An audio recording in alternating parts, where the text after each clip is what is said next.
Whoa.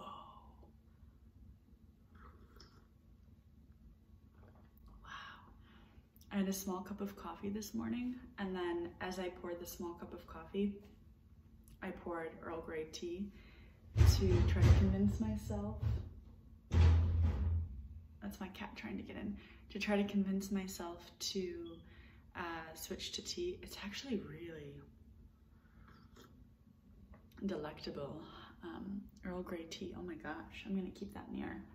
So it's early morning here, and I want to share some thoughts as they're coming into form about showing up for what you want to do, feeling resistance, and specifically I'm going to be talking about writing when you don't want to write, or what to do when you don't want to write.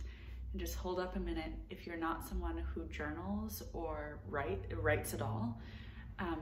I'm not going to spend this time convincing you to write, but I will say that whatever the thing is that you want to do, whether it's a major project or a next step that you're just trying to move forward on, or even a task that has really been hanging on to your to-do list, whatever you've been avoiding, whatever you've been stuck in resistance around, writing can be a major support in doing the thing.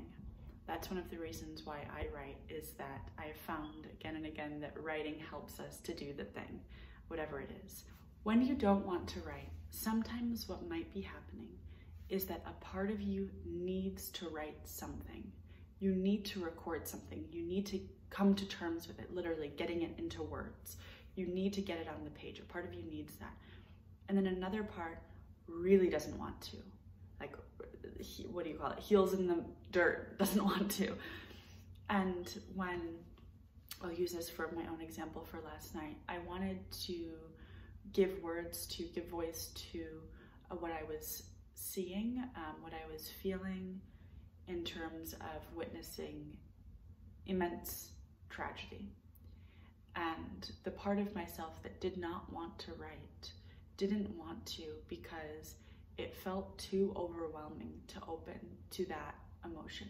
When we're already in a state of upset and overwhelm and grief, it makes sense that a part of us does not want to open to that anymore, especially if we have this idea that it's going to make us even more into a wreck. And then that's not really practical sometimes when we have to get on with things. So for example, if you have been a wreck these last number of weeks and it's been really hard to move through your days and just function and attend to responsibilities, then writing about it, if there's this sense that I'm going to feel even more like a wreck, this is the thought that was coming in, well, how do I transition out of this? And I need to do this. I have a meeting coming up, or I have to get groceries. I have to get out of the house and do this errand. I have a friend coming over. Sometimes the block is, how am I going to pull myself together after opening up to this emotion through writing or through whatever your thing is? You might have other examples in your life beyond writing. And that really makes sense. It really makes sense, especially if you already feel like you've been treading water. And this also can happen if you have been recognizing that you're numbing out and then confronting an activity or something that feels truly non-numbing can feel out of capacity. So whether you don't want to write, or you don't want to do the thing or many things that part of you needs to do or really wants to do, the first thing that I have to offer here is the reminder, the nudge to be very gentle and kind to the part of you that really doesn't want to. And I know that that can sound like a tall ask. And so being as patient as you can and listening to that part of being patient is listening to the objections to doing the thing. Because there's a chance that the objections that are fueling the resistance have something that wants to be heard, that wants to be acknowledged, and probably makes sense in a big way. I mean, I hope that in the examples that I'm sharing, you're like, yeah, this makes a lot of sense. there can be a natural compassion that arises when we're willing to listen to that part that doesn't want to, that's stuck in the aversion. I made a podcast episode through my podcast called Gentle Musings, where there's an episode called something like what to do when you don't want to write, or when you don't want to write. And I talk about this very thing. So if you're nodding, if this is landing for you, I really recommend going and listening to that episode, because I talk about different things and I use more story elements than I'm using now. I'm thinking about specific instances that are common, that are maybe relatable to something that you're going through, and there's a lot there. It's like 20 minutes. It's something to listen to over coffee or on a walk or while you're getting ready. The thing that I want to highlight here, going back to having patience for the part of yourself that's stuck, resistant, procrastinating, doesn't even want to look at the thing, doesn't even want to look at the task, you know? It's like, it might be on your to-do list, but it's like, I'm just gonna ignore that that's there, and then until the next day, I'm gonna move it down again to the next day, and again, and again, and again.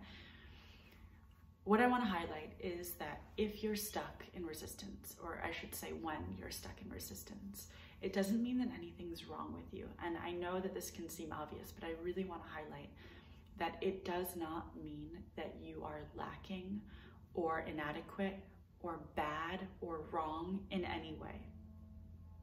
This is something that I wish I knew, especially in my early 20s when I was really stuck in resistance around a lot of things, that you don't need to apply another layer of self-judgment over the resistance. I know that that can be the tendency, that can be the like gut reaction or practice reaction, especially if there's pressure around doing the thing, or we think that we need to do the thing in order to be a good person or to be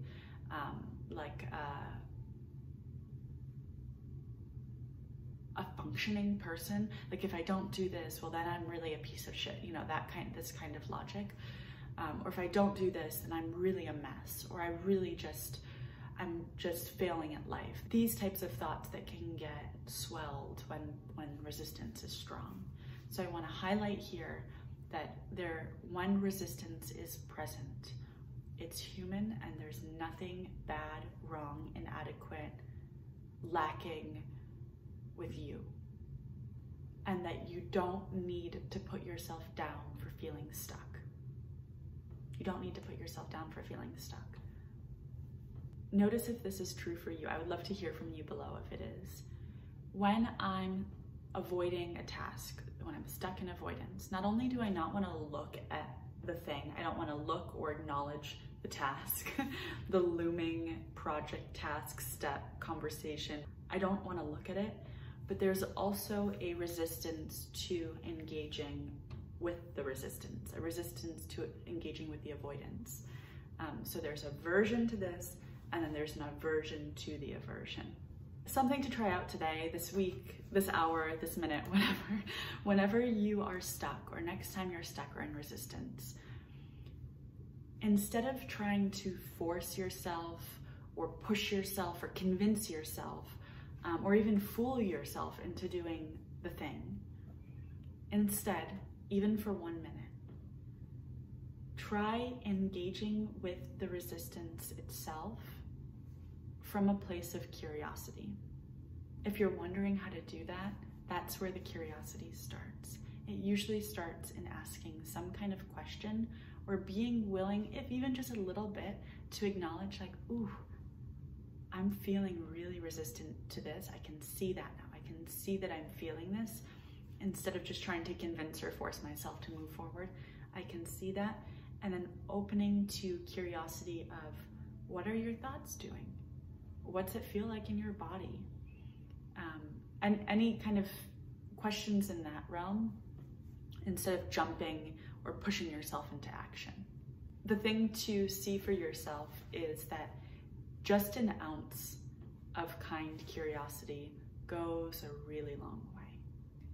In my own life, a commitment to, and when I say a commitment, I mean a daily and moment by moment commitment to rooting into curiosity, getting curious about curiosity, and trying to practice that. Like, what does that look like? There's a kindness inherent in curiosity, I think, and there's a safety inherent in curiosity, which I can get into at another time. But choosing to do that has loosened the stuck places in my life in ways that I couldn't have imagined, way more than pushing through or making myself wrong for feeling resistant or avoiding or thinking thoughts of like, oh, well, that's just not for me, or I'm not cut out for that, or anything like that. Curiosity has created worlds, worlds in my life, and I'm sharing this because there are ways to move through resistance, and I think it generally involves a curious engagement with what's happening. And whether you have resistance to writing itself when a part of you doesn't want to write, or whether you have resistance in other areas of life, or both, that's very human, writing can support us through the process, and there's ways of moving forward. And sometimes those ways can feel antithetical to what you have practiced or what you've been told, or what you think is most efficient. Being gentle is really efficient. I would love to invite you to 2 things to support you in this process. The first is a new moon writing gathering. It's the new moon today as I record this. And so it's happening today if you're watching this, the day that I upload this. If you've missed it and the new moon has passed, we're going to write around the time of the next new moon. This is something that I facilitate basically through the winter and early spring. And I hope that you consider joining for this new moon writing gathering. What it looks like is just 30 minutes of journaling. In a Zoom, we meet over Zoom. I give a couple writing prompts. There's no introductions, no breakout rooms, no reading aloud. I just give you some prompts and we journal together. And there's usually, I would say, between 4 and 8 people every time. It's a really sweet community. There's new faces every time. You don't have to unmute your mic and share anything if you don't want to. There is time to stay on and connect after if you want, but a lot of people just jump in for that 30 minutes, get a ton of writing in, journal, face the stuck places, get what they need, and then move on with the evening or the day. So new moon writing gathering that's happening tonight if you're watching this. The day that I upload this, it's a new moon, and if you've missed it, then just check below. I'll have the links below for when that's happening next. And the next thing that I would love to invite you to is a writing dash. This is happening at the end of November through early December, 5 days. I'll drop the dates right here. There's no Zoom calls, there's no cost. This is a free thing that I'm running for community, and to help you build creative momentum, to help you feel connected to yourself and to your life. Here's how it goes. We just write, you say yes to writing every day for 5 days. It could be 1 sentence. It could be a letter to a friend. It could be a blog post. It could be a page in a journal. It could be a list. It could be anything. You're just gonna write for 5 days, every day for 5 days. And I will send much shorter than this, little videos of creative encouragement and prompts that you can work with. You don't have to consider yourself a writer. You don't have to write a certain type of writing. You just gotta get words on the page or in the document if you like to type. For 5 days, that's the writing dash. I hope that you join for that. I think it's gonna be a lot of fun. It's the first time that I'm doing this. I did this for myself last year, but I haven't actually done this with community. So if you want to join for that, please let me know. You can say I'm in by commenting below. And there's also a link below for you to add your name to the writing dash, saying yes to that. Again, it's totally free and you'll get the videos when you add your name. One of the reasons why creative encouragement can be helpful in that process is there's a chance that resistance might come up, and there are ways to work with it. And I hope that the writing dash shows you that you can be stubborn in showing up for the page, even when a part of yourself doesn't want to write. There's so many ways to be in that dance with that part. And it might look like not writing. I'm going to say that. It might look like actually not writing, but it can also look like writing and moving forward in the ways that feel honest and nourishing for you. All right, I'm going to continue drinking my tea and get on with the day. I hope that you take really good care of yourself and remember to connect with community in the ways that you can, connect with your creativity in the ways that you can, and get curious about how that can look right now. It's really needed, and I'm reminding myself of this constantly, so I'm just extending that to you as well. With lots of love, take care,